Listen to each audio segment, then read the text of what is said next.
Hello YouTube, this is Dakota from Bowtied Media, and today we've got a brand new installment of This Week in EDM, where we go over songs that came out this past week in EDM. As always, there is a link for all the songs in a Spotify playlist down below. And this is a full dapper week, which means you got a ton of songs and a song from every category, so let's hop into it.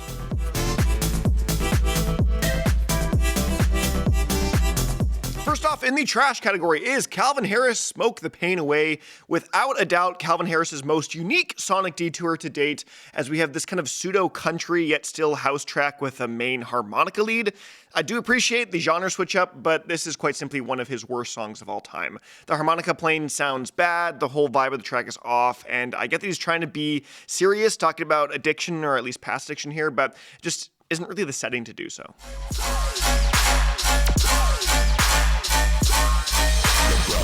Then in the bad category, we've got Automhate and MAD DUZ with The Brothers. Now this might just me being a rhythm hater here, but I do not really get this song at all. Their production is sporadic and hard to get around well. The kind of brothers vocal thing, storyline going on here is just kind of weird and off-putting to me personally.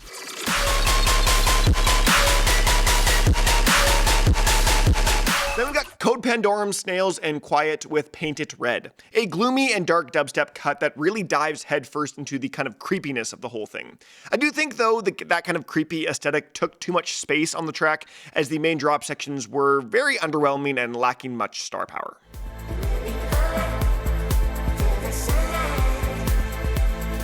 Then we got Tiësto and Dyzen with All Right. This is a super odd song because it's over 5 minutes long and pretty much does nothing with that time. If this was like in the late 90s or early 2000s kind of release, I'd get the aesthetic to it, but in 2025, this song just doesn't really make sense.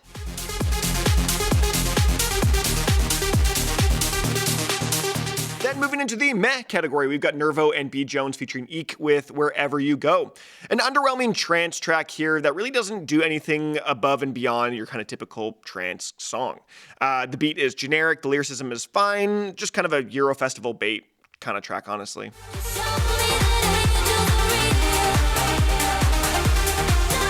Then we got Armin van Buuren and Punctual featuring EVALINA with Angels. Another sort of whatever uplifting trance cut from Armin and company that just sounds incredibly generic.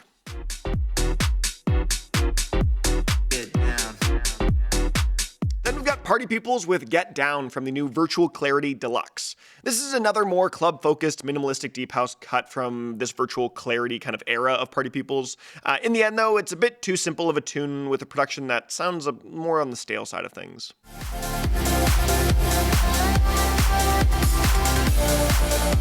Then we got Dabin featuring Stephanie Poetri with Not Enough. Dabin is taking a more directly electropop approach to these latest tracks, and I'm still unsure how I really feel about them. But for now, I think this track sort of just is. I don't really feel much about it one way or another.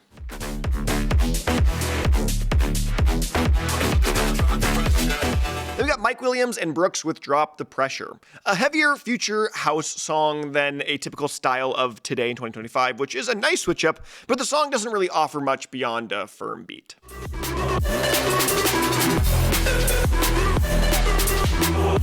Then we got Control-Alt-Delete with Pony. A fine new track from Don Diablo's newest drum and bass alias. It's got a kind of moody atmosphere with clean production, but just doesn't do much to stray away from the norm.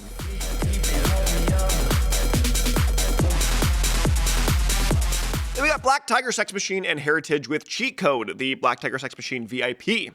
A real tonal and genre switch up with this new VIP, as it's kind of now an odd blending of techno and trance. Comparatively to the original, this track is a lot more linear, opting in for a more streamlined song structure than the kind of up and down dynamicisms of the original. All that being said, though, I do think this song, or this VIP in that case, is a slight downgrade from the original.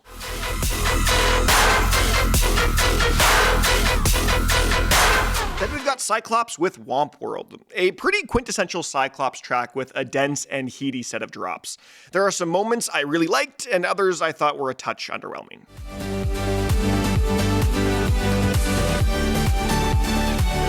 Then we've got Martin Garrix and Arijit Singh with Angels for Each Other. Martin Garrix has made his debut as a vocalist, which was potentially not the best track to do so on because Arijit's vocals are quite heavenly and, again, quite frankly, the strongest part of this track, as the production itself lands into fairly generic festival progressive house territory. Not really having any kind of special Martin Garrix sauce on this one.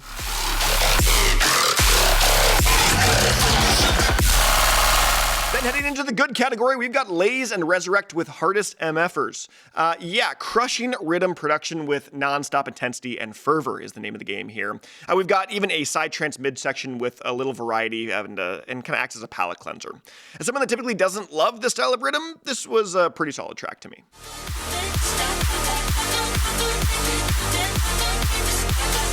Then we've got Kid with Afterlife. Brand new stutter house from Kid, a style that he hasn't really ventured into a whole ton historically, and I think it worked quite well. The drops had a lot going on in a good way, while the verse sections were a helpful reprieve.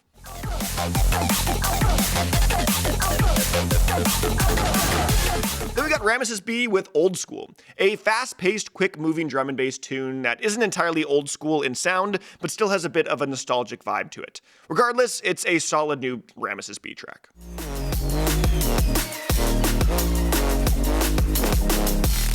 Then we got Jaws with Feel It.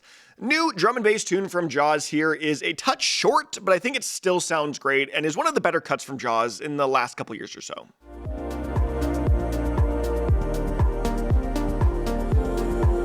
Then we got Cloud Cage featuring Maybe Alice with Mess from the new Under an Orange Sky EP. Another blissful Cloud Cage project here. This track in particular is solid with some great vocals and a sad yet realistic narrative here.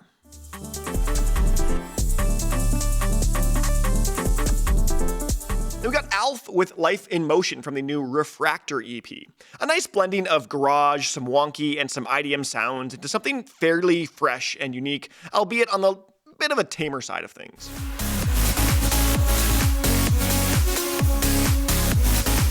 Then we got Mesto featuring Moa Lisa with Safe and Sound. A fairly typical electro house tune from Mesto with his signature sound design and production elements, but that's not to say it's a bad track by any means. Yes, it's a tad safe, but sometimes I don't really mind that.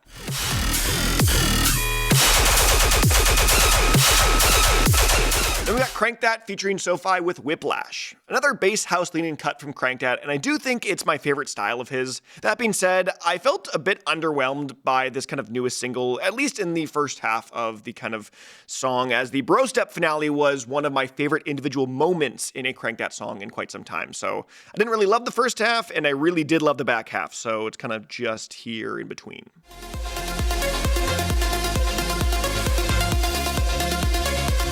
Then we've got Star Signs featuring Lena Leon with Libra Wasteland from the new Air Signs EP. The second EP from mega collab alias of Mern Yatep and Manila Killa is here, and I think it's a big improvement over their first. Their sound is more polished and their production has a bit more zest, and this song in particular is very much that to a T.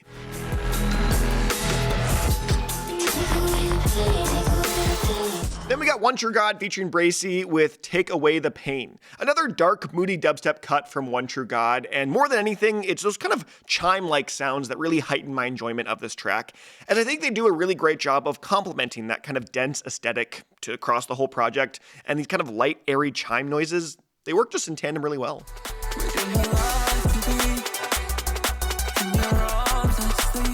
Then we got Hex Cougar and Yash Bensal with Mind.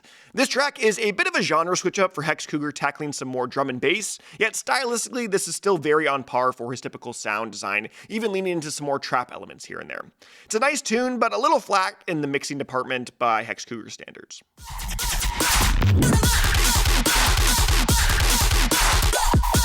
Then we got Must Die and Kaizo with Back to the Rave. A screeching new bro step cut from Must Die's Monster Cat debut, and as someone that typically doesn't really resonate with this kind of style, I definitely found some more enjoyment from it.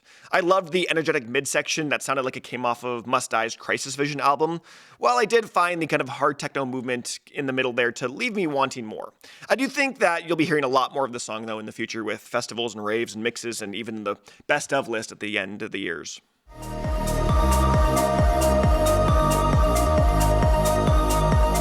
Then we got Chet Porter with What You Need, a dreamy indie-tronica tune with a bright atmosphere and lovely natural progression.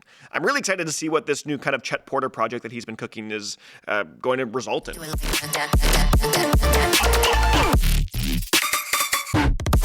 we got Viperactive with Anxious. A short trap cut from Viperactive, but I think it works quite well. The style is great, the production is elite, and I think it's a banger of a song.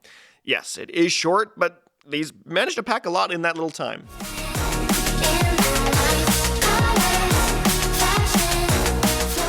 Sub Focus featuring BB Close with On and On, a more happy-go-lucky, lighthearted dance floor drum and bass tune from Sub Focus, and I do really resonate with that style.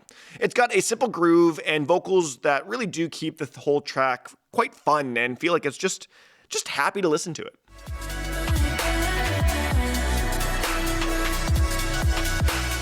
Then we got Au5 and Psyuri with Paradigm. Same old elite sound design and production from Au5, but with a more garage tinge to this whole thing. As most Au5 tracks, this is a longer 6-minute journey of a track with lots of unique movements and production elements.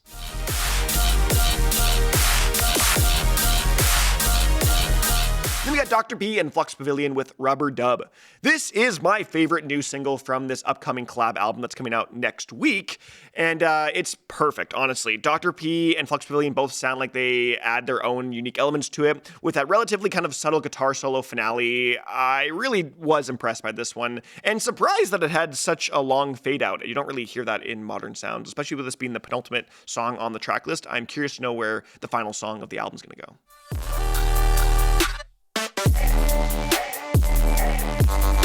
Then we got NERO and Taiki Newlight with Innocence 2025. NERO has teamed up with Taiki Newlight for a remake of Innocence, one of the biggest tracks of their debut record. And honestly, I think this 2025 version is just better.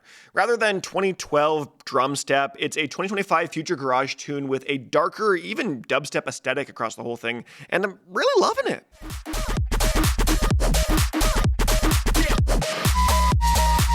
Then we got Eptic and Habstract with Alone. This is just one of those collabs where you can perfectly hear what each individual artist brings and how well those two opposing sounds can sometimes gel so well together. This is a bass house track that's got a very Habstract sounding foundation with tons of Eptic magic all throughout.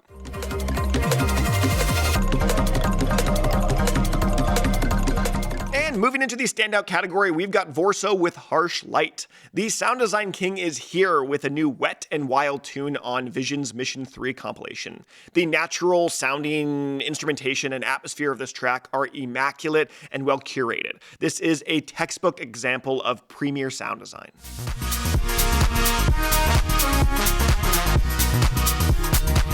Then we got Fox Stevenson again with Curtain Call. Fox Stevenson showing us his more jazzy side on this latest track with a constant bassline beat, hi-hats, and brass instrumentation that'll make you feel like you're in some kind of modern new jazz club. It's not explicitly EDM, but it also is, and that's why I think I love it so much.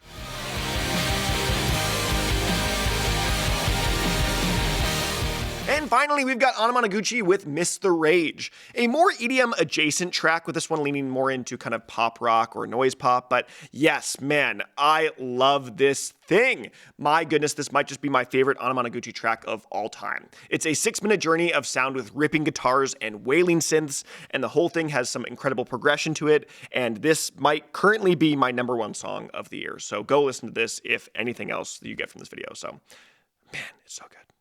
But that's been This Week in EDM. Let me know what you guys think of any and all songs in the comment. Let me know what you guys think of any and all songs in the comment section below. But other than that, I'm Dakota from Bowtied Media, and I'll see you guys in another video.